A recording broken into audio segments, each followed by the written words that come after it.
என்றும்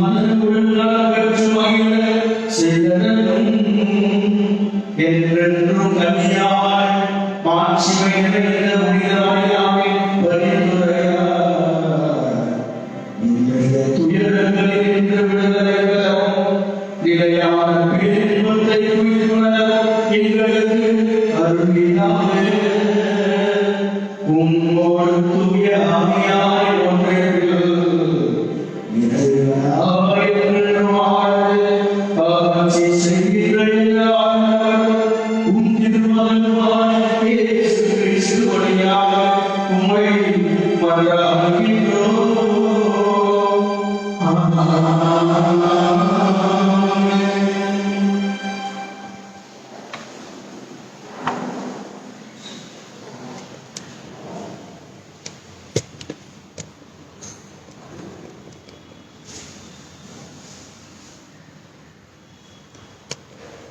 திருக்குறள் பவுல் எபிசியருக்கு எழுதிய திருமுகத்திலிருந்து வாசகம். சகோதர சகோதரிகளே, ஆண்டவராகிய இயேசுவின் மீது நீங்கள் கொண்டுள்ள நம்பிக்கை பற்றியும் இறை மக்கள் அவரிடம் நீங்கள் செலுத்தும் அன்பு பற்றியும் கேள்வியுற்று நான் இறைவனிடம் வேண்டும் போது உங்கள் நினைவு கூர்ந்து உங்களுக்கு நன்றி செலுத்த தவறுவதில்லை. நம் ஆண்டவராகிய இயேசு கிறிஸ்துவின் கடலும் மாட்சிக்கும் தந்தையுமானவர் அவரை முழுமையாக நீங்கள் அறிந்து கொள்ளுமாறு ஞானமும் வெளிப்பாடும் தரும் தூய ஆவிகளுக்கு அருள்வாராக. கடவுளுடைய அழைப்பு உங்களுக்கு எத்தகைய எதிர்நோக்கை தந்துள்ளது என்றும் இறை மக்களுக்கும் அவர் அளிக்கும் உரிமைக்கு வெற்றுமை மாற்றம் இருக்கிறது என்றும் அவர் மீது நம்பிக்கை கொண்டவர்கள் ஆகிய நம்மிடம் செயலாற்றுகிற அவரது வல்லமை எதுமை ஒப்புடைய உள்ளது மேலானது என்று நீங்கள் அதிகமாக உங்கள் அகக்கண்களை ஒளியூட்ட பெருமானமாக கடவுள் வலிமை மிக்க தம் ஆற்றலை கிறிஸ்துவிடம் செயல்படுத்தி இறந்த அவரை உயிர்த்தெழச் செய்து விண்ணுலகில் தமது வலப்பக்கத்தில் அமர்த்தினார். அதன் மூலம் ஆட்சியாளர் அதிகாரம் கொண்டோ வல்லமையுடையோ தலைமை தாங்குவோ ஆகிய அனைவருக்கும் மேலாகவும் அவை உயர்த்தினார். இவ்வுலகில் மட்டும் அல்ல, வரும் உலகிலும் வேறு எப்பெயர் கொண்டோருக்கும் மேலாகவும் அவரை உயர்த்தினார். அனைவரையும் கிறிஸ்துவுக்கு அடிபணிய செய்து அனைத்துக்கும் மேலாக அவரை திருச்சபைக்கு தலையாக தந்தருளினார். திருச்சபையோ அவரது உடல் எங்கும் வல்லவரையும் நிரப்புகின்ற அவர்களால் அது நிறைவு பெறுகின்றது. ஆண்டவர் பாடலின் வல்லமை உமது கை படைத்தவற்றை அவர்கள் ஆளுபடி செய்ய முடியும். உமது கை படைத்தவற்றை அவர்கள் ஆளுபடி செய்ய முடியும். பாடலின் பல்லவி ஐந்து பாடல்கள்.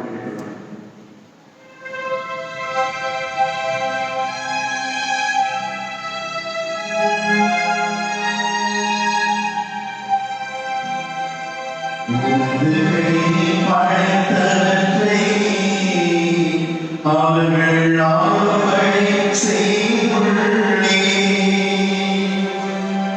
உமது கை படைத்தவற்றை அவர்கள் ஆளுபடி செய்துள்ளே உமது கை படைத்தவற்றை அவர்கள் ஆளுபடி செய்துள்ளே.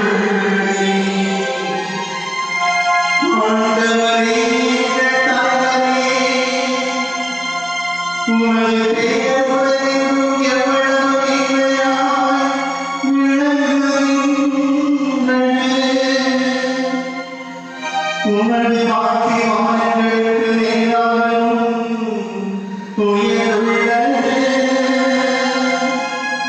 பாதங்களின் மழலையும் குழந்தைகளின் மொழியிலும் வலிமையை உறுதிப்படுத்தி உமது கையை படைத்தவரை அவர்கள் ஆளுகை செய்துள்ளே. உமது கையை படைத்தவரை அவர்கள் ஆளுகை செய்துள்ளே. உமது கையில் பாடாமை வார்த்தையும் அதிலே பொருத்தியுள்ள யாவையும்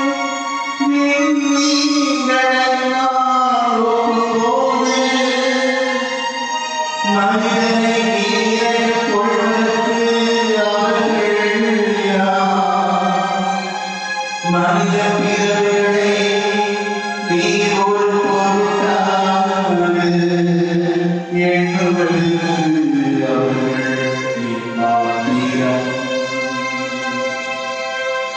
உமது கையை படைத்தவரை அவர்கள் ஆளுகை செய்துள்ளே.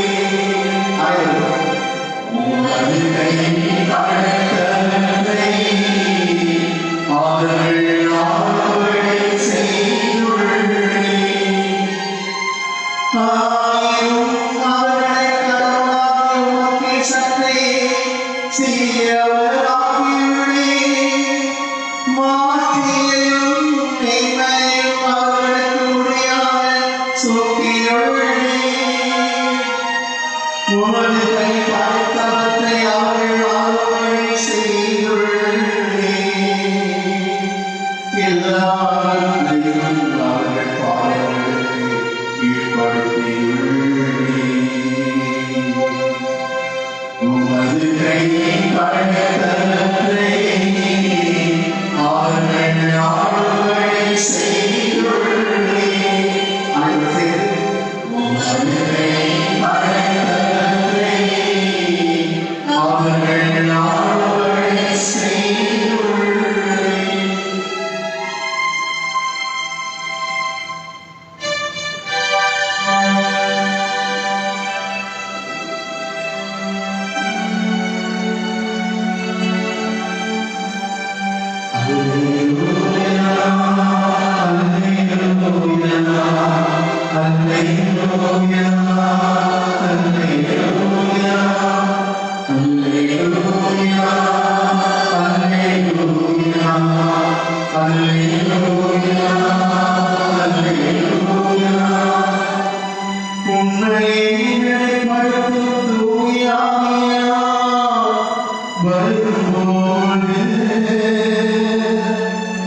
என்னை பற்றி சாப்பிடு பகர்வா நீங்களும் சாப்பிடு பகர்வீர்கள். அல்லேலூயா அல்லேலூயா அல்லேலூயா அல்லேலூயா அல்லேலூயா. ஆண்டவரோடு இருப்பாராக. உம் ஆன்மாவோடும் இருப்பாராக. தூய நற்செய்தியிலிருந்து வாசகம். ஆண்டவரே மாற்றி உம்மால் செய்த 12 வாழ்ந்தவர்களை வாழ்ந்தீர்கள். 8 தொடங்க 12 முடிய. அக்காலத்தில் இயேசு தம் சீடர்களுக்கு கூறியது, நான் உங்களுக்கு சொல்கிறேன், மக்கள் முன்னிலையில் என்னை ஏற்றுக்கொள்பவரை மானிட மகன் கடவுளின் தூதர் முன்னிலையில் ஏற்றுக்கொள்வார். மக்கள் முன்னிலையில் என்னை மறுதலிப்பவர் கடவுளின் தூதர் முன்னிலையில் மறுதலிக்கப்படுவார். மானிட மகனுக்கு எதிராக ஏதாவது ஒரு வார்த்தை சொல்லிவிட்டவர் மன்னிக்கப்படுவார். ஆனால் தூய ஆவியாரை வழி குறைப்பவர் மன்னிப்பு பெற மாட்டார். தொழுகை கூடலுக்கும் ஆட்சியாளர் அதிகாரிகள் முன்பு உங்களை கூட்டிக் கொண்டு போகும்போது எப்படி பதிலளிப்பது, என்ன பதிலளிப்பது, என்ன பேசுவது என நீங்கள் கவலைப்பட வேண்டாம். ஏனெனில் நீங்கள் பேச வேண்டும் ஆகையால் அந்நேரத்தில் உங்களுக்கு கற்றுத் தருவார். ஆண்டவரின் அருள்வாக்கு. கிறிஸ்துவே உமக்கு புகழ். Praise God, praise God, praise God, இயேசுவே புகழ், இயேசுவே நன்றி, இயேசுவே மகிமை, இயேசுவே ஆராதனை, ஹalleluya, ஹalleluya, வணங்கியே வாழ்க, வணங்கியே வாழ்க. Praise God, praise God, கிறிஸ்தியனுடைய சகோதர சகோதரிகளே, ஆரோக்கிய தாய் அன்பு பிள்ளைகளே, கடவுளுடைய புனிதமிக்க நாளிலே அன்னையுடைய இதை புனிதமிக்கவையாக இதை அருளை நாம் பெற்றுக்கொள்ளும்படியாக நமக்குள்ளே உயிராய் போற்றப்பட்டிருக்கிற அந்த ஆவியானவருடைய அபிஷேகத்தை இந்த நாளிலே பெற்றுக்கொள்ளும்படியாக இதை நாம் ஒவ்வொருவரையும் இந்த நாளிலே அழைக்கின்றார். பரிசுத்த ஆவியானவருடைய இந்த உடலிருப்பை பற்றி, அந்த பரிசுத்த ஆவியானவரின் அபிஷேகத்தை பற்றி, இந்த ஆவியானவர் நமக்குள்ளே இருந்து என்னென்ன காரியங்களை செய்து கொண்டிருக்கிறார், அவர் என்ன கற்றுக் கொடுக்கிறார், அந்த ஆவியானவருடைய வேளாண் பிரசன்னத்துடைய மகிமையை நாளிலே நாம் ஒவ்வொருவரும் உணர்ந்து கொள்வதற்காக ஆவியானவர் ஒவ்வொருவரையும் அழைக்கிறார். ஆவியானவர் நமக்கு கற்றுத் தருகின்ற ஆவியானவர் என்று இந்த நாளிலே ஆண்டவர் இயேசு நமக்கு அந்த கற்றுத் தருகின்ற ஆவியானவரை நாம் இந்த நாளிலே பெற்றுக்கொள்ள வேண்டும் என்று ஆண்டவர் அழைக்கிறார். சாலமோனின் புத்தகத்தில் நாம் வாசிக்கிறோம் 9வது அதிகாரம் 17வது வசனத்தில், நீ ஞானத்தை அருளாலும் உயர் வானிலிருந்து உன் தூய ஆவியை அனுப்பாமலும் இருந்திருந்தால் உன் திட்டத்தை யாரால் அறிந்து கொள்ள முடியும்? ஆக கடவுளுடைய திட்டத்தை, கடவுளுடைய ஆழ் மனதை, கடவுளுடைய அந்த மேலான பொக்கிஷத்தை அறிந்தவராக, உள் மனதை அறிந்தவராக தூய ஆவியானவர் இருக்கிறார். இந்த ஆவியானவரின் செயல்பாடு என்பது தொடக்கத்திலிருந்தே நமக்கு மிக தெளிவாக விளக்கப்பட்டிருக்கிறது. தொடர்புடைய 1வது அதிகாரம் 3வது இறைவசனம், ஆவியானவருடைய அந்த செயல்பாட்டின் வழியாகத்தான் இறைவனுடைய மீட்பு திட்டமே இந்த உலகமே உருவாகிறது. உருவமற்றது வெறுமையற்றதாக இருந்த அந்த உலகத்தின் மீது ஆண்டவருடைய ஆவியானவர் செயல்பாடு கொண்டிருக்கிறார். அந்த கடவுளுடைய ஆவியானவர் உருவமற்ற வெறுமையாக இருந்த இந்த உலகத்தை அவர் அழகான உருவமாக மாற்றினார். ஒன்றுமில்லாமல் இருந்த இந்த உலகத்தை எல்லாம் நிறைந்த உலகமாக அவர் மாற்றினார். அந்த ஆவியானவருடைய முதல் வேலை, முதல் பணி என்பது உருவமற்றதை உருவப்படுத்தும், ஒன்றுமில்லாதவற்றை அவர் நிறைவாக்குவதும் ஆவியானவருடைய வேலையாக இருக்கிறது. அந்த ஆவியானவர் ஒவ்வொரு மனிதனுக்கும் உருவாக வாழ்கிறார், ஒவ்வொருவருக்கும் உயிராக வாழ்கிறார். அந்த கடவுளின் ஆவியானவர் நமக்குள் உயிராக இருக்கிறார். எட்டாவது பவுல் சொல்வார், தூய ஆவியானவர் உங்களுக்குள் உயிராக இருக்கிறார். ஆனால் இயேசு கிறிஸ்து யோவான் செய்தியில 14வது அதிகாரம் 16, 17 சொல்வார், இதோ நான் உங்களுக்கு தந்தையிடமிருந்து கேட்டு அனுப்பி போகிற தூய ஆவியானவர் உண்மையாளர் உங்களோடு பாதுகாப்புக்குள் இருப்பார். ஆனால் நமக்குள்ளே இருக்கின்றவர் தூய ஆவியான தேவனாக இருக்கிறார். இந்த ஆவியானவர் எங்கிருந்து செயல்படுகிறார்? அவர் ஆவியானவர் எங்கிருந்து செயல்படுகிறார்? அவர் உயிரை செயல்பட வைக்கிறது. உயிரற்ற வகையில் செயல்பட முடியாது. மனித உடலுக்கும் உயிர் இருந்தால் இந்த உடல் செயல்பட முடியாது. அப்படி என்றால் எனக்குள் இருந்து என்னை செயல்பட வைப்பவர், என் கண்களை பார்க்க வைப்பவர், என் காதுகளை கேட்க வைப்பவர், என் வாயை பேச வைப்பவர், என் கைகளை செயல்பட வைப்பவர், என் கால்களை நடக்க வைப்பவர், என் இதயத்தை இயங்க வைப்பவர் எனக்குள் இருக்கின்ற ஆவியானவர். நான் செயல்படுகிறேன் என்றால், நான் இயங்குகிறேன் என்றால் எனக்குள் உயிராக இருக்கின்ற ஆவியானவர். அந்த ஆவியானவர் என்பவர் முதலிலே செயல்படக்கூடிய ஆவியானவராக இருக்கிறார். செயல்படக்கூடிய ஆவியானவர், அவர் செய்கின்ற செயல்களை செய்கின்ற ஆவியானவர் எனக்குள் என்னை தூண்டுகிறார். இதற்குரிய நாம் தொடர்ந்து முதல் பார்த்தோம் என்றால் இந்த ஆவியானவருடைய பிரசன்னம் எல்லா மனிதனையும் மனிதர்களோடு நாம் பார்க்கிறோம். ஒவ்வொருடைய வாழ்க்கையும் அரசுடைய வாழ்க்கையாக இருந்தாலும் சரி, அல்லது இறைவாக்கிய வாழ்க்கையாக இருந்தாலும் சரி, அல்லது முருகன் தந்தையின் வாழ்க்கையாக இருந்தாலும் சரி, ஆவியானவர் ஒவ்வொருவரையும் வழிநடத்துகிறார், செயல்பட தூண்டுகிறார், ஒவ்வொருவருக்குள்ளும் உயிராக இருக்கிறார்.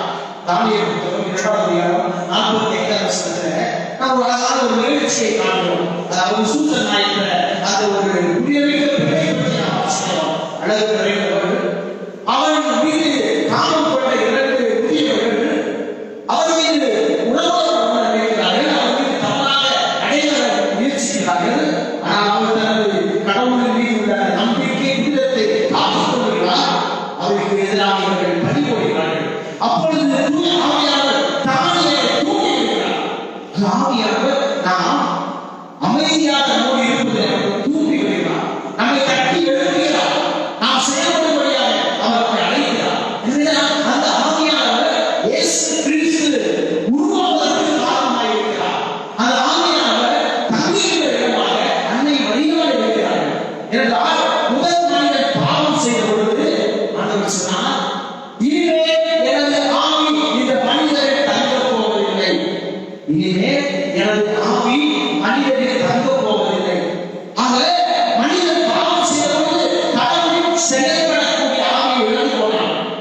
இதுதான் வானவர் அன்னை மரியாளுக்கு ஆண்டவர் இயேசு கிறிஸ்துவின் பிறப்பை அறிவிக்கின்ற பொழுது இவ்வாறு சொல்வார்கள். இதோ தூய ஆவியானவர் உன்மீது இறங்குவார், உன்மீது தங்குவார், உன்னோடு அவர் வந்து இறங்குவார்.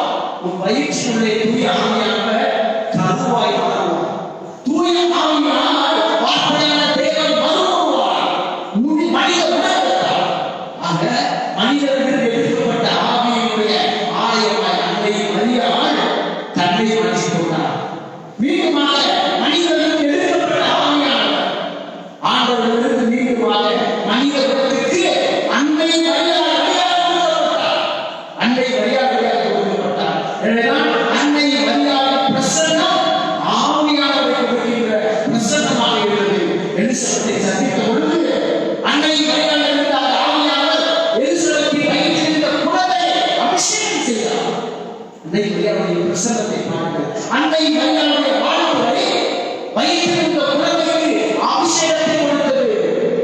எலிசபெத்துடைய அந்த வாழ்க்கையை அவருடைய உடலை ஆவியானவர் அபிஷேகம் செய்தது. அவர் ஆவியானவர் அபிஷேகம் செய்யப்பட்டார். அன்னை மரியாள் இருக்கின்ற இடங்களிலே ஆவியானவரின் பிரசன்னம் ஒவ்வொருவரை நிரப்பியது. ஆண்டவருடைய விவேகத்திற்கு பின்பாக அன்னை மரியாளோடு திருப்புதல்கள் இணைந்து செலுத்தார்கள். அந்த அன்னையுடைய பிரசன்னம் ஒவ்வொரு திருப்புதலும் கடவுளின் வல்லமையை, அபிஷேகத்தை, ஆசீர்வாதத்தை, ஆவியானவரின் அந்த அக்கினி நெருப்பை பெறுகின்ற அந்த அபிஷேகத்தை அவர் பெற்றுக் கொண்டார்கள். ஆவியானவர் இடத்திலிருந்து என்னென்ன காரியங்களை அவர் பண்ணுகிறார், அவர்களுக்கு என்ன காரியத்தை அவர் கற்றுத் தருகிறார். ஆண்டவர் சொல்கிற நற்செய்தியிலே உங்களுக்கு ஆவியானவர் நான் சொன்ன எல்லாவற்றையும் அவர் கற்றுக் கொடுப்பார். என்னென்ன காரியங்களை அவர் கற்றுக் கொடுப்பார்? மார்க்கு செய்தி 13:11 வாசிக்கிறோம். இதோ மனிதர்களுடைய கொள்ளுதலுக்கு அழைத்துச் செல்கிற பொழுது, சிறைச்சாலைக்கு அழைத்துச் செல்கிற பொழுது அவர்களுக்கு முன்பாக என்ன பேச வேண்டும் என்று நீங்கள் கவலைப்படாதீர்கள். தூய ஆவியானவர் உங்களுக்கு துணையாக இருந்து அவர் பேசுவார் என்று சொல்கிறார். இந்த ஆவியானவர் உண்மையை பேசுவார். யோவான் செய்தியிலே 14:15 வாசிக்கிறோம். உண்மையை வெளிப்படுத்துகின்ற ஆவியானவர் அவர் உங்களுக்கு துணையாக இருப்பார். ஏனென்றால் நாம் காண்கின்ற அனைத்தையும் நீங்கள் தெரிந்து கொள்வதற்காக அந்த ஆவியானவர் உங்களுக்கு உண்மையை வெளிப்படுத்துவார். அந்த ஆவியானவரை நான் கடவுளிலிருந்து தந்தையிலிருந்து உங்களுக்கு பெற்றுத் தருகிறேன்.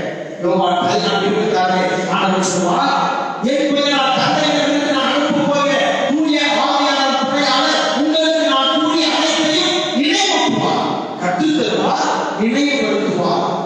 கற்றுத் தருவார், நினைவுபடுத்துவார். அந்த ஆவியானவர் என்னோடு இருந்து நான் என்ன செய்ய வேண்டும், எப்படி பேச வேண்டும், எப்படி செயல்பட வேண்டும் என்பதை கற்றுத் தருகிறார். நான் மறந்த காரியங்களை அவர் நினைவூட்டுகிறார். யோவான் செய்தி 15:26 சொல்வார், என் தந்தையிலிருந்து நான் உங்களுக்கு அனுப்பப் போகிற தூய ஆவியானவர் துணையாளர் அவர் உங்களை உண்மையை நோக்கி வழிநடத்துவார்.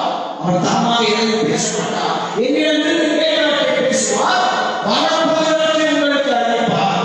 ஆகவே மூன்றாவது ஆவியானவர் என்ன கற்றுத் தருகிறார்? நமது வாழ்க்கையிலே எதிர்காலத்தில் என்ன நடக்கும், நமது எதிர்காலத்தில் என்ன நடக்கும் என்பதை அவர் கற்றுத் தருவார். ஏனென்றால் கடவுளின் உள் மனதை அறிந்த ஆவியானவர் நமக்கு இருக்கிறார். எனவே திருத்துதல்கள் 1 அவசரத்தை லூக்கா திருத்துதல் பணிகளை எழுதியிருக்கிறார். சொல்வார், தூய ஆவியானவர் என்னை ஆட்கொண்டு என்னென்ன காரியங்களை அவர் செய்தாரோ, தூய ஆவியானவர் செய்த செயல்கள், இயேசு கிறிஸ்து வழியாக தூய ஆவியானவர் செய்த செயல்களை எனது முதல் நூலிலே எழுதினேன். இப்பொழுது இதிலே தூய ஆவியானவர் என்ன செயலை திருச்சபையில் செய்கிறாரோ அதை நான் எழுதுகிறேன். ஆவியானவர் திருச்சபையை வழிநடத்துகிறவர். இந்த திருச்சபைகளை கடவுளுடைய உடல், கடவுளுடைய உடல். ஆக இந்த திருச்சபைக்கு கடவுளுக்கு சொல்றோம். எனக்கு பல மனிதர்கள் இந்த கத்தோலிக்க திருச்சபையிலிருந்து பிரிந்து பல்வேறு விதமான மனித திருச்சபைக்கு அவர் சொல்கிறார்கள். மனிதர்களால் உருவாக்கப்பட்ட திருச்சபைக்கு சொல்கிறார்கள். நான் இதே நற்செய்தியை தான் அறிவிக்கிறார்கள். இதே பவுலுடைய இந்த வார்த்தைகளை தான் போதிக்கிறார்கள். ஒவ்வொரு திருத்தலங்களுக்கு வார்த்தைகளை தான் போதிக்கிறார்கள், நற்செய்தியை தான் போதிக்கிறார்கள். ஆனால் அவர்கள் எந்த திருச்சபையை போதிக்கிறார்கள் என்று அவர்களுக்கு தெரியவில்லை. கடவுளின் திருச்சபைக்கு எதிராக இருப்பவர்கள் கடவுளின் தூய ஆவியானவருக்கு வருகிறவர்கள். என்றால் கடவுளுடைய உடலாக இந்த திருச்சபை ஏற்படுத்தப்பட்டது. திருச்சபை ஏற்படுத்தப்பட்டது. தூய பவுல் புரொட்டஸ்டன்ட் சர்ச்சை நிறுவனர். தூய பவுல் பிரிவினை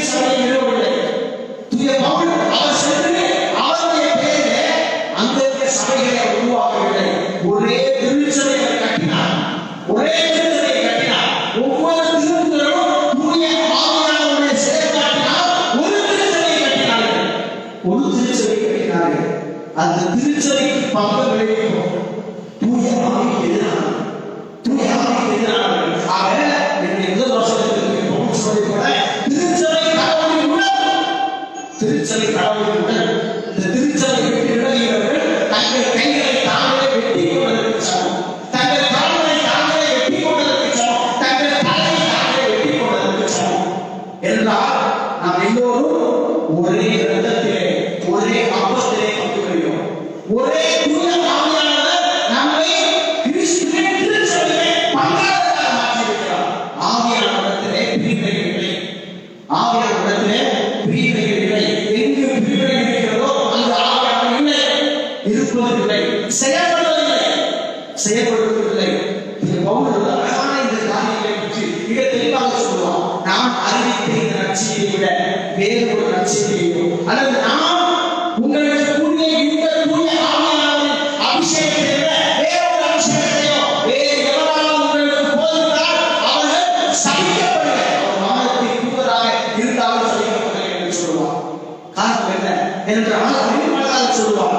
இதோ மனிதர்கள் தோன்றுவார்கள், ஒரு வித்தியாசமான ஒரு அணுகுமுறையை கொண்டு வந்து ஏதோ ஒரு புதுவிதமான ஆவியானவர் உங்களை செல்வதற்காக என்று உங்களை குழப்புவார்கள். புதுவிதமான ஆவியானவர், புதுவிதமான ஒரு நற்செய்தி, அந்த விதமான சொற்கள், கலக்கலான அந்த திகழ்களை எல்லாம் போட்டு உங்களை குழப்புவார்கள். இதெல்லாம் பவுல் அப்பவே சொல்றாரு. இப்ப நம்ம இதை பற்றி கவலைப்படுறது ஒரு பெரிய பிரச்சனை. அவர் இருந்த காலத்தில் அவருக்கு தெரியும்.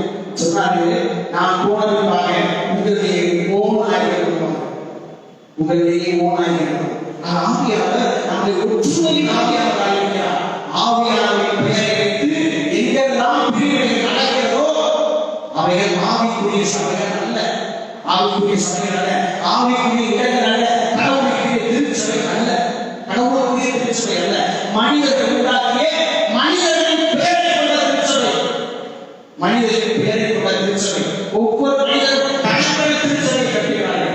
கடவுளுடைய திருச்சபை யாரும் கட்டுவதில்லை. கடவுளுடைய திருச்சபை பேரு வழியாக, பேரு வீடாக, திருத்துதல் வழியாக கட்டப்பட்ட திருச்சபை.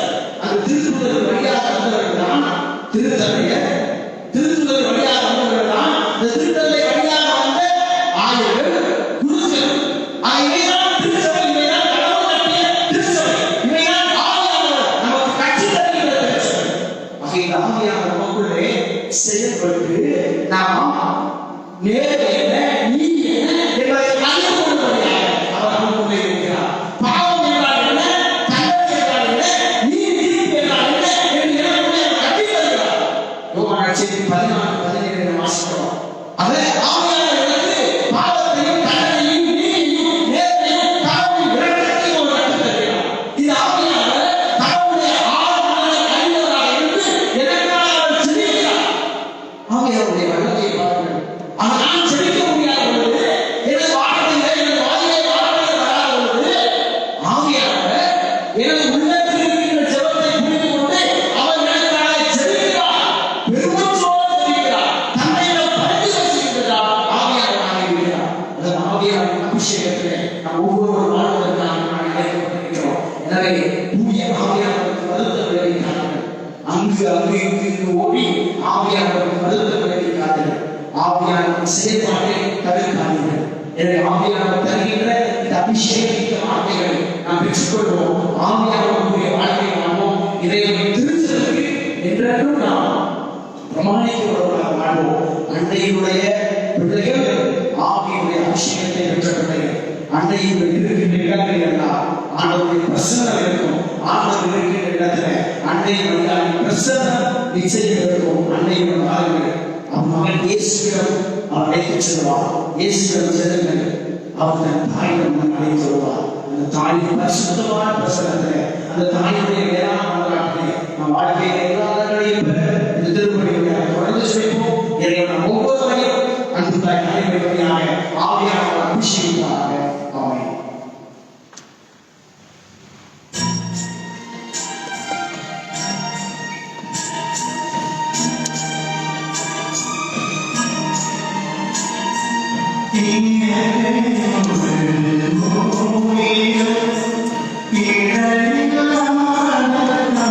He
உங்களுக்காக கையளிக்கப்படும்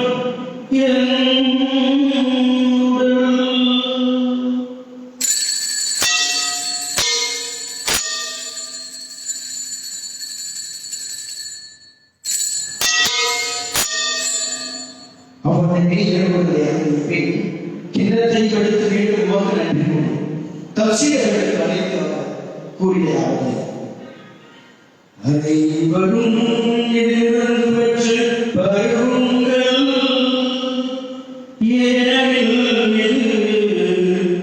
புதிய உடன்படிக்கைக்குரிய என் ரத்தத்தின் கிண்ணம் இதுவா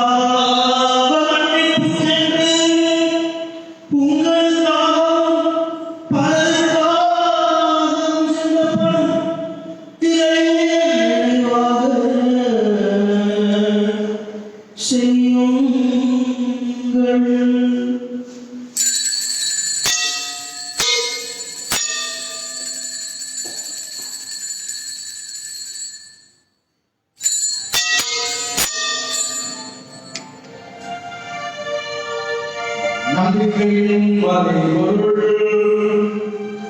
ஆண்டவரே வருமளவும் உமது இனப்பினை தரிக்கிறோம் உமது உயிர்ப்பினை எடுத்துரைக்கிறோம்.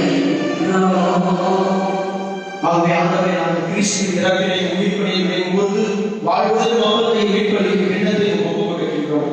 திருமணம் நமக்கு ஊழியர்களை தகுந்தவர் என எங்களை ஏற்றுக்கொண்டு எனக்கு கொண்டு நன்றி செலுத்துகின்றோம். மேலும் கிறிஸ்துவின் உடலிலும் இரத்தத்திலும் பங்குபெறும் எங்களை தூய ஆவியார் கொண்டு செல்ல வேண்டும் என உங்கள் தாழ்மையுடன் கொண்டாடுகின்றோம். ஆண்டவரே வரவேற்கும் உங்கள் திரு ஆவியை கொண்டவர் எங்கள் திருத்தந்தை பிரான்சிஸ் பீட்டர் மசால் எல்லா திருநிலையராகிய அனைவரோடும் உமது திரு ஆவியை நிறைவேற செய்கிறோம். மேலும் சகோதரர் சகோதரிகளையும் இறந்தோர் அனைவரையும் இறக்கத்துடன் நினைவுகூர்ந்து உமது திருவோடையும் ஏற்றாலும் எங்கள் அனைவரையும் இறக்கமாயும் கடவுளின் கன்னித்தாய் எங்கள் தாயின் பாதுகாவலியான புனித வழியார் அவருடைய நகரான புனித யோசேப்பு புனித திருத்தூதர்கள் இவ்வுலகிற்கு புகாதவர்களாக இருந்தோம் என்று நாங்கள் கொண்டாடும் அந்தியோக்கு நகர் புனித இன்னாசியா ஆகிய புனிதர்கள் அனைவரும் நாங்கள் நிலை வாழ்வில் பங்குகளும் தகுதி பெற்று உம் திருமண இயேசு கிறிஸ்துவடியாக உங்கள் புகழ்ந்தேற்கு வரவர்கள் உங்களை கொண்டாடுகின்றோம்.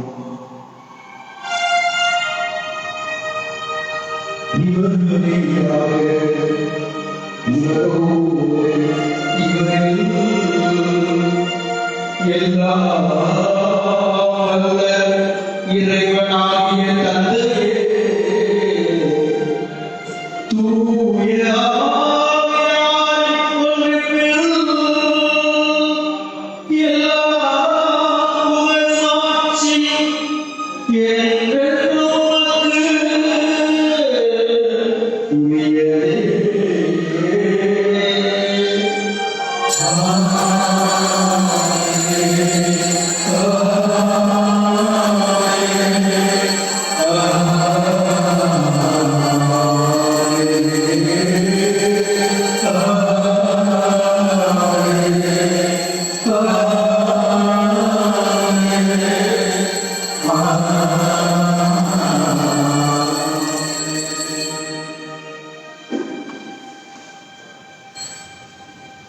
கட்டளையாக பிரிக்கப்பட்டு வெளிப்படையாக பயிற்சியற்ற துணிந்து சொல்வோம்.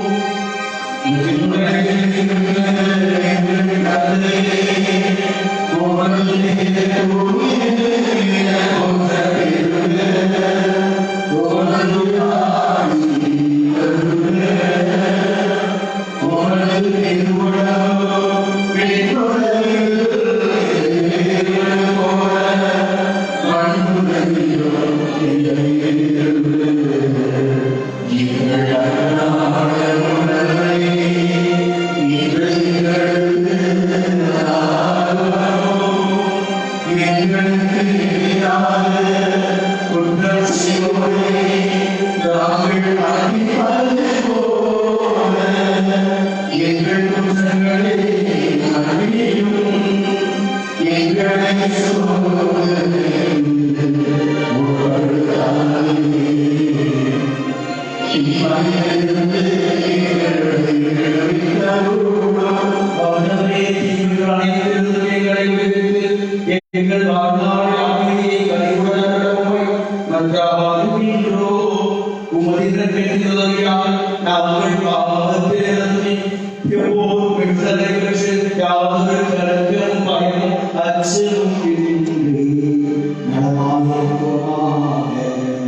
நாங்கள் நோக்கி இருப்பேன் என்பதற்காக என்னை பராகிய இயேசு கிறிஸ்துவின் வருகைக்காக காத்திருக்கின்றோம்.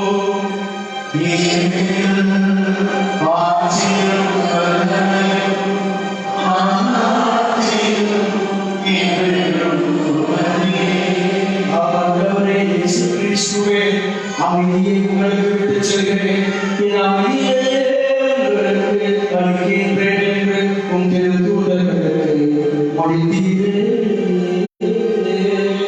எங்கள் குற்றங்கள், குறைகள், பாவங்கள், பலவீனங்களை பாராமல் உமது திருமையை நம்பிக்கையை கண்ணோக்கி உமது திருமணத்திற்கு ஏற்ப அதற்கு அமைதியையும் ஒற்றுமையையும் அளித்தருளீராக.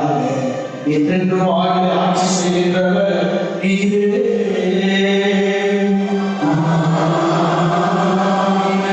ஆண்டவருடைய அமைதி உங்களோடு என்றும் இருப்பதாக.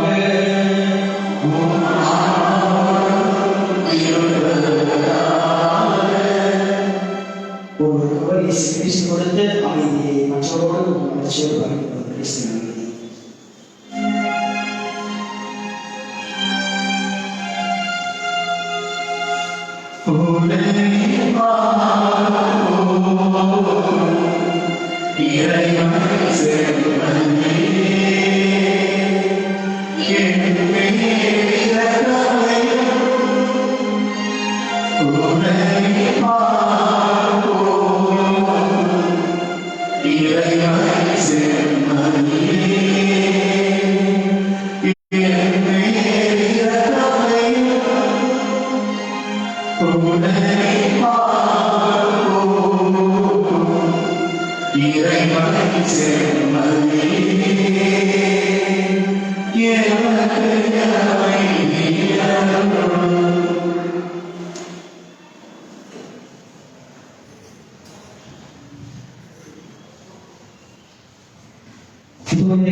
உலகின் பாவங்களை போக்குகின்றனர்.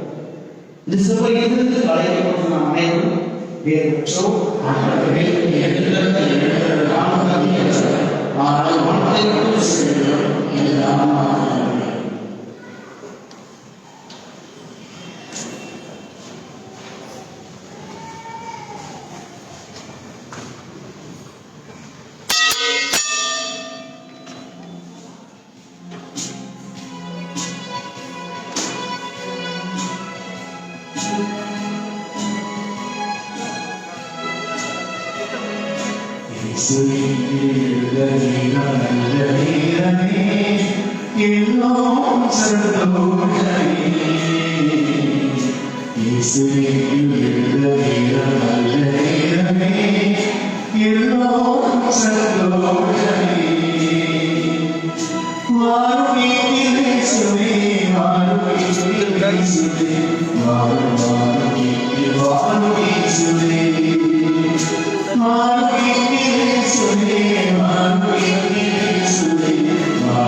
நன்றி கூறி கொண்டாடுவோம். உணவை உட்கொண்ட நாங்கள் உமது கனிவை ஏற்றுகின்றோம். என்றென்றும் கன்னியார் புனித மரியாதை கொண்டாட்டத்தில் மகிழ்வுறும் நாங்கள் அந்த அன்னையை கண்டு பாவித்து எங்கள் வீட்டின் மறைமுறையை பெற நாங்கள் தகுதி பெறுவோமாக. எங்களாகிய கிறிஸ்துவோடு மன்றாடுகின்றோம்.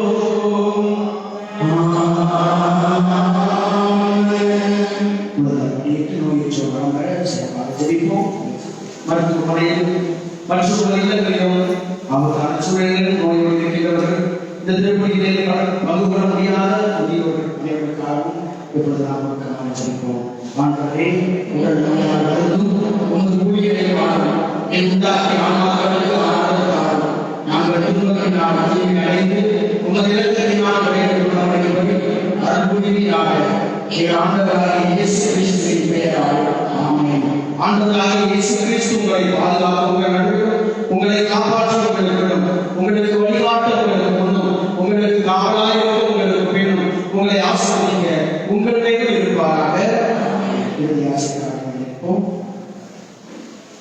ஆண்டவர் உங்களோடு இருப்பாராக.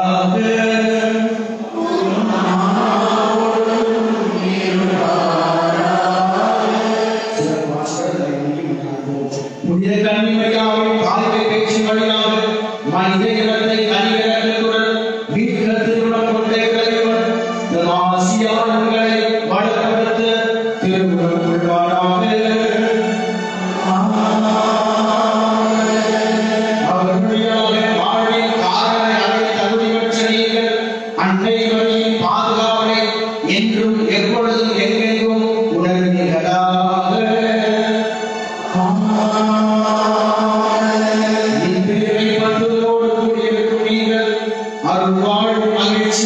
விண்ணக பரிசு ஆகியவற்றின் கொடைகளை உங்களோடு எடுத்துச் செல்வீர்களாக.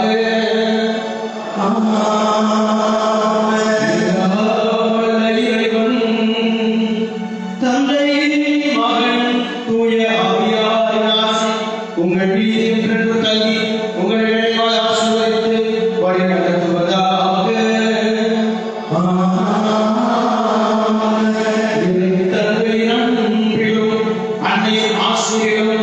ஆவியின் அபிஷேகம் பெற்றவர்களாக வாழ சென்ற வாழுங்கள். திருப்பதியும் வாழும் தொடரும்.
Amen.